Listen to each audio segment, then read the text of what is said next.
بسم اللہ الرحمن الرحیم۔ ایک شہر کے اندر میاں بیوی رہتے تھے۔ ان کا اکلوتا بیٹا تھا۔ یہ اپنے بیٹے کو اچھی تعلیم دلواتے رہے۔ جب یہ اپنی جوانی کے عروج پر پہنچ گیا تو ماں باپ نے اسے ایک بائیک لے دی۔ یہ بائیک کو کافی تیز بھگاتا تھا۔ ایک مرتبہ یہ باہر بائیک چلاتے ہوئے جا رہا تھا تو اچانک اس کے باپ کی نظر اس کے اوپر جا پڑی۔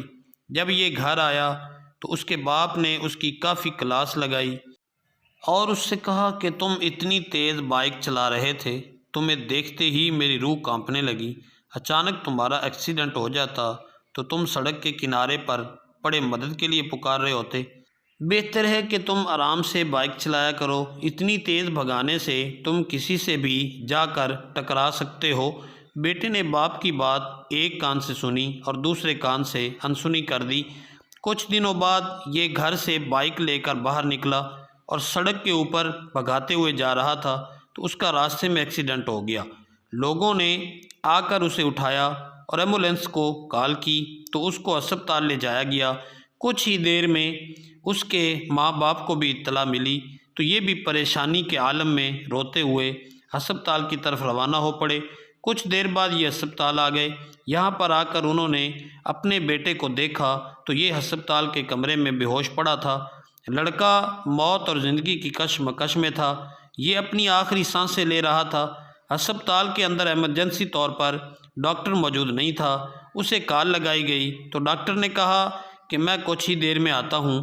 جب اس کے ماں باپ کو پتہ چلا کہ ڈاکٹر ہسپتال کے اندر موجود نہیں ہے تو اس کا باپ چلانے لگا اور عملے والوں سے کہنے لگا کہ آپ لوگوں کو احتیاط نہیں ہے کہ ایک مریض ہسپتال کے اندر پڑا ہوا ہے اور یہاں پر کوئی ڈاکٹر موجود نہیں ہے۔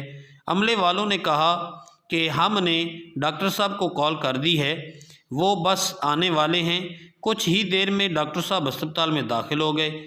انہوں نے آ کر اپنے کپڑے تبدیل کیے اور آپریشن تھیٹر کی طرف جانے لگے تو اس کے باپ نے ڈاکٹر صاحب سے کہا کہ آپ کو کچھ تو شرم آنی چاہیے کہ ایک لڑکا موت کے در پر پڑا ہوا ہے اور آپ جا کر اپنے گھروں میں بیٹھے رہتے ہیں۔ آپ لوگوں میں ذرا بھی ذمہ داری والی بات نہیں ہے۔ آپ لوگ اپنے اصولوں پر بالکل نہیں چلتے، جب کہ آپ کی ڈیوٹی کا وقت ہے اور آپ کو ہسپتال کے اندر رہنا چاہیے۔ اگر یہاں پر تمہارا اپنا بیٹا مر رہا ہوتا تو تم کیا کرتے، کیا دیکھتے رہتے؟ ڈاکٹر نے یہ ساری باتیں تحمل سے سنی اور اس لڑکے کے باپ سے کہنے لگا کہ اللہ تعالیٰ بڑا رحیم و غفور ہے، وہ جو بھی کرتے ہیں نا بہتر کرتے ہیں۔ ڈاکٹر کسی کو زندگی نہیں دیتا اور نہ ہی کسی کی زندگی بچا سکتا ہے۔ زندگی دینے والا اور بچانے والا تو پروردگار ہے، پر مجھے افسوس کے ساتھ کہنا پڑ رہا ہے کہ میں ایک کام کے سلسلے میں گیا ہوا تھا، ورنہ تو میں ہسپتال میں اپنی ڈیوٹی کا ٹائم پورا دیتا ہوں۔ یہ کہہ کر ڈاکٹر صاحب آپریشن تھیٹر والے کمرے میں داخل ہو گئے۔ ڈاکٹر صاحب کئی گھنٹوں تک اس لڑکے کا آپریشن کرتے رہے۔ کافی گھنٹوں کی مشقت کے بعد ڈاکٹر صاحب کمرے سے باہر نکلا اور آ کر اس کے والد صاحب سے مسکرا کر کہنے لگے کہ آپ کا بیٹا اب صحیح سلامت ہے، اس کو پوری طرح سے ہوش آ چکا ہے۔ اگر آپ کو کوئی اور سوالات کرنے ہیں تو نرس سے پوچھ لیجئے گا۔ یہ کہہ کر ڈاکٹر سیدھا ہسپتال سے باہر چلا گیا۔ لڑکے کے باپ اپنے منہ میں بڑبڑاتے ہوئے کہنے لگا کہ دیکھو کتنا مغرور بندہ ہے، ابھی تو میں نے اس سے کوئی باتیں بھی نہیں کی تھیں تاکہ اپنے بیٹے کے متعلق کچھ اور سوالات پوچھ پاتا، پر یہ تو سیدھا ہی چلا گیا۔ لڑکے کا باپ نرس کے پاس آ گیا اور آ کر اسے کہنے لگا کہ یہ ڈاکٹر تو کافی مغرور بندہ ہے، اس کو پتہ نہیں کس چیز کی اکڑ ہے، یہ سیدھا باہر چلا گیا، جبکہ میں نے اس سے اپنے بیٹے کی حالت کا پوچھنا تھا، اس کا یہ کہنا ہی تھا۔ تو اس کے سامنے ٹھہری نرس رونے لگی اور رو کر کہنے لگی کہ ڈاکٹر صاحب کا بیٹا ایک حادثے میں رات ہی وفات پا چکا ہے۔ آج ڈاکٹر صاحب کے بیٹے کی تدفین تھی اور ڈاکٹر صاحب اپنے بیٹے کی تدفین میں مصروف تھے، تو اسی دوران ہم نے ان کو کال کی تو یہ اسی وقت آپ کے بیٹے کا آپریشن کرنے کے لیے چلے آئے اور انہوں نے آ کر اپنا فریضہ سر انجام دیا جس سے آپ کے بیٹے کی جان بچ گئی اور اب وہ دوبارہ اپنے بیٹے کی تدفین کے لیے روانہ ہو گئے۔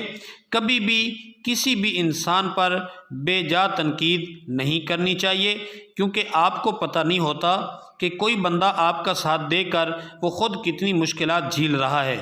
ایک مرتبہ حضرت سلیمان علیہ السلام نہر کے کنارے بیٹھے ہوئے تھے تو ان کی نظر اچانک ایک چونٹی پر گئی جو ایک گندم کا دانہ لیے ہوئے نہر کے کنارے کی طرف آ رہی تھی۔ آپ علیہ السلام اس کو توجہ کے ساتھ دیکھنے لگے۔ جیسے ہی یہ چونٹی نہر کے کنارے کے اوپر پہنچی تو نہر سے ایک مینڈک باہر نکل کر بیٹھا تھا، تو یہ چونٹی اس کے قریب آ گئی۔ مینڈک نے اپنا منہ کھولا تو یہ چونٹی دانے کے ساتھ اس کے منہ کے اندر چلی گئی۔ اب مینڈک چونٹی کو اپنے منہ کے اندر لیے ہی نہر کے اندر چلا گیا اور کافی ٹائم تک پانی کے اندر رہا۔ حضرت سلیمان علیہ السلام کافی دیر تک یہاں پر بیٹھے رہے۔ کچھ ٹائم بعد دوبارہ مینڈک پانی سے باہر آ گیا۔ اس نے اپنا منہ کھولا تو وہی چونٹی جو اس کے منہ کے اندر چلی گئی تھی باہر آ گئی، البتہ چونٹی کے ساتھ وہ دانہ نہیں تھا جو یہ دانہ لے کر مینڈک کے منہ کے اندر گئی تھی۔ حضرت سلیمان علیہ السلام نے اس کو اپنے پاس بلایا اور بلا کے فرمایا کہ آخر معاملہ کیا ہے، تم کہاں گئی تھی؟ تو اس نے بتایا کہ اے اللہ کے پیغمبر، آپ سامنے نہر کے اندر وہ بڑا پتھر دیکھ رہے ہیں، اس کے نیچے اندھے کیڑے مکوڑے رہتے ہیں، اللہ تعالیٰ نے ان کو وہاں پر پیدا فرمایا ہے، اب وہ وہاں سے باہر نہیں نکل سکتے۔ اللہ تعالیٰ نے مجھے ان کی روزی کا وکیل بنایا ہے، میں ان کے لیے رزق اٹھا کر لے جاتی ہوں اور میرا ساتھ اللہ تعالیٰ کی طرف سے یہ مینڈک دیتا ہے۔ میں اس کے منہ کے اندر چلی جاتی ہوں تاکہ مجھے پانی نقصان نہ پہنچا سکے۔ مینڈک اس بڑے پتھر کے پاس جا کر ایک چھوٹے سے سوراخ کے سامنے اپنا منہ کھول دیتا ہے اور میں اس کے اندر داخل ہو جاتی ہوں۔ اندر جا کر میں ان تک رزق پہنچاتی ہوں اور وہ واپسی پر دوبارہ مینڈک مجھے اپنے منہ میں ڈال کر پانی کے باہر لے آتا ہے۔ اس طرح میں محفوظ رہتی ہوں اور ان اندھے کیڑے مکوڑوں تک رزق پہنچا آتی ہوں۔ حضرت سلیمان علیہ السلام نے اس چونٹی سے فرمایا کہ کیا آپ نے ان کیڑے مکوڑوں کی تسبیح کو سنا ہے؟ آخر وہ کون سی تسبیح بیان کرتے ہیں؟ چونٹی نے کہا کہ جی اللہ کے پیغمبر، وہ سب کہتے رہتے ہیں اے وہ ذات جو مجھے اس گہرے پانی کے اندر بھی نہیں بھولتا، ہاں یہ ہے ہمارا رب، یہ ہے ہم سب کا رب، یہ وہ رب ہے جو لاکھوں کلومیٹر سمندر کی گہرائی کے اندر بھی چاہے کوئی بھی چیز موجود ہو وہاں تک رزق پہنچانے والا ہے۔ چاہے 1000 پہاڑ بھی ایک دوسرے کے اوپر رکھ دیے جائیں اور ان کے نیچے اللہ کی پیدا کردہ مخلوق ہو تو اللہ اس تک بھی رزق پہنچاتے ہیں۔